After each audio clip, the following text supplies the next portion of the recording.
So, we have finally seen our first pictures of Sebastian Vettel as an official Aston Martin driver. There is a lot of hype and also a huge amount of expectation around this partnership because not only has the Silverstone-based outfit formally now become the Aston Martin Formula One team, which I must say is still a pinch me moment just saying those words out loud, but along with their high hopes going into this new era is the signing itself of a four-time world champion in Sebastian Vettel. Now, from the Aston Martin perspective, this was a great signing because from all angles, with Seb only being 33 years old, which is only 2 years older than Ricciardo, and in fact 3 years younger than Lewis Hamilton, this should mean that Seb still has plenty of years in the tank and can really find his new home at Aston Martin and be a part of the project for the long haul. When it comes to off-track, it's been incredible to see all of the new business that Aston Martin have done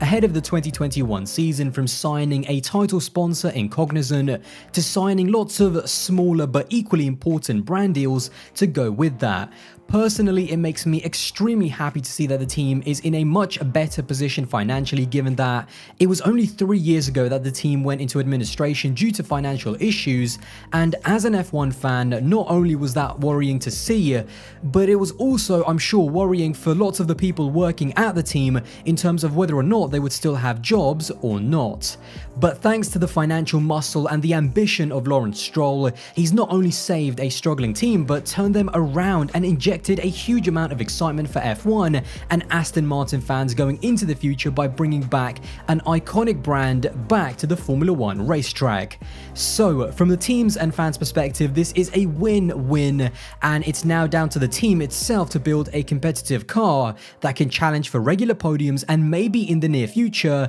fights for race wins and potentially world titles.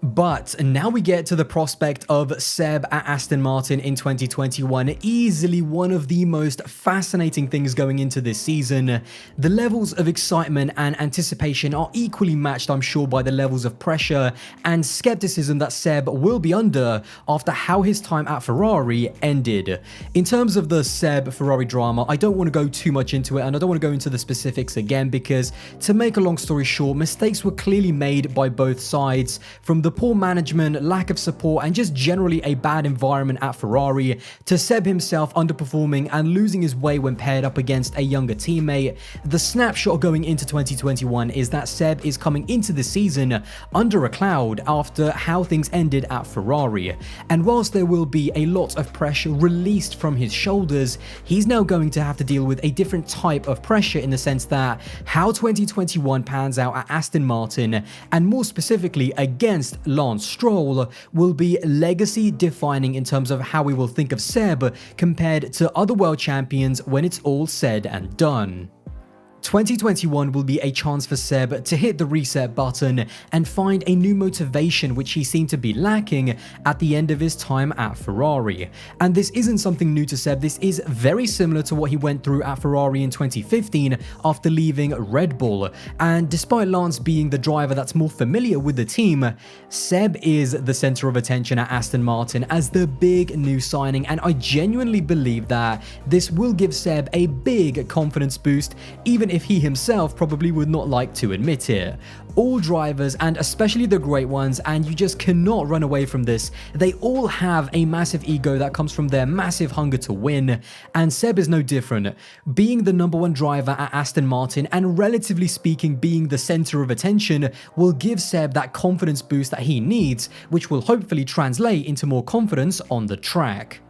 The other side is Lance Stroll. Now, this is an interesting one because although there are lots of uncertainties and questions about this driver lineup, even going off the launch event, Lance and Seb already seem to have a really nice dynamic and seem to have a really relaxed vibe about them, which will hopefully mean that they can work well together without getting too chilled and too complacent on the track by pushing each other in every single session, which is exactly what you need in a strong pairing. When it comes to Lance, whilst he did make huge strides in 2020 to improve, especially in his qualifying, and he did become overall a better driver, despite some bad luck with reliability and missing a race due to illness, he just did not have the consistency, especially towards the end of the season when his teammate was finishing on the podium in almost every single race. And at the end of the season, actually that cost the team third place in the Constructors against McLaren. Now, whilst I do think that he will keep on improving in 2021, I think Seb inside will feel fairly comfortable going up against Lance because Seb in a way does not have a great record against young and fast teammates. And unlike Hamilton, who's been teammates with 3 drivers who either were or became F1 world champions, the strongest teammates Seb has been up against were Ricciardo and Leclerc, and he never managed to beat any of them. So having Lance as his teammate I think will put Seb into that comfort zone of knowing that although Lance is a fast driver, a happy Seb in the zone and comfortable with the car should easily be able to outperform Lance over the course of the whole season. Although I also do want to say that I am sure that Lance will have his moments and be the stronger driver on certain weekends. So, for Seb, this is a great opportunity, more than anything else, to shake off the Ferrari and Leclerc cobwebs in an exciting team and hopefully in a great package that should suit his driving style more, which should allow him to extract more performance than he was able to get out in his final few years at Ferrari. And despite what many people have said, I do believe that the old Seb is still in there, and on his day when he's happy, he can still beat some of the best drivers on the grid like Leclerc or Ricciardo. Now, as far as why I'm not mentioning the likes of Verstappen or Hamilton, well, to me, Seb has to prove a lot after looking at his last couple of years at Ferrari before he really comes back to that conversation. Now, despite all of that, make no mistake, while Seb has all of the tools that he now needs to make a comeback and rejuvenate his career, the fresh motivation, the great environment, a solid car, and a fast but comfortable teammate, he now has to perform in 2021. He has to comfortably beat Stroll in the same way that Perez did in 2020, and he needs to be the reason and the driver that takes Aston Martin and beats the likes of Leclerc in the Ferrari and Ricciardo in the McLaren. There are no more excuses for Seb in 2021 because if he maintains the downward spiral he's been on since the crash at Hockenheim in 2018, if he still isn't able to even slightly adapt to what theoretically should be a car more suited to his driving style, and then worst of all, if he gets outperformed by Lance Stroll, there will be no one to blame this time. He'll have time to build a team around him in the coming years and potentially challenge for a title when the new rules come in 2022, but in terms of the here and now, this is a legacy-defining season for Seb. He needs to show that championship quality that we know he has, both on and off the track, and he needs to show why he is still one of the best drivers on the grid.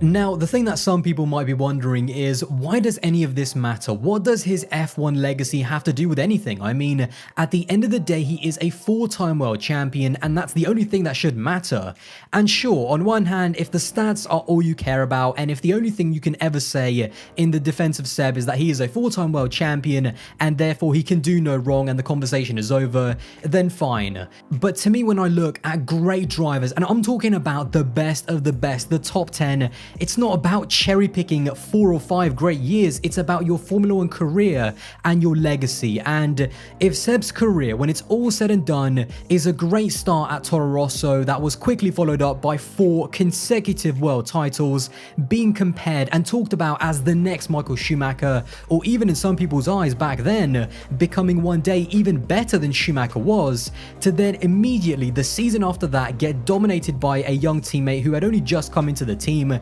then going to Ferrari and bottling a championship challenge when he was finally given a capable car, then going and spending 2 years being beaten by a young teammate again in Leclerc, who only just joined the team, and then after all of that going to Aston Martin and potentially getting beaten by Lance Stroll. If it genuinely comes to that, we're going to seriously have to have a very different conversation about Seb's place amongst the all-time greats.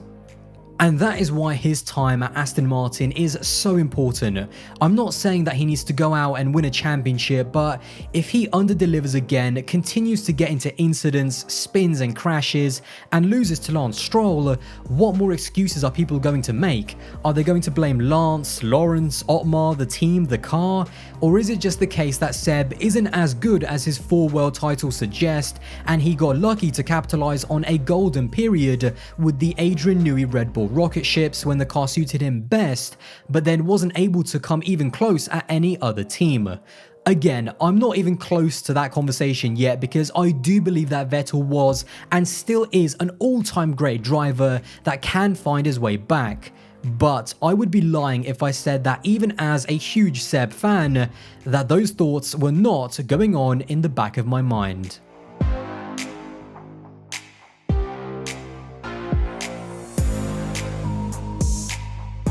So guys, there you go, that is my thoughts on Vettel and Aston Martin going into 2021. I'm a big fan of both Seb and also the Aston Martin brand coming back into F1, so I am hugely excited for 2021. Now, as I said right at the beginning of the video, of course the brand new Aston Martin livery has been unveiled, and if you guys are interested on my thoughts on the livery, then check out my video with Tomo over on the Veloce channel, which will be linked at the top of the description to see my in-depth thoughts on the brand new livery. So yeah, if you guys are interested, then definitely go and check that out. Anyway guys, let me know all of your thoughts in the comments box below about Vettel, Stroll, the livery, and Aston Martin in general. And if you did enjoy this video, then don't forget to drop a like and smash that subscribe button to support the channel. We are on the road to 100k, and guys, I will see you in the next one. Bye guys.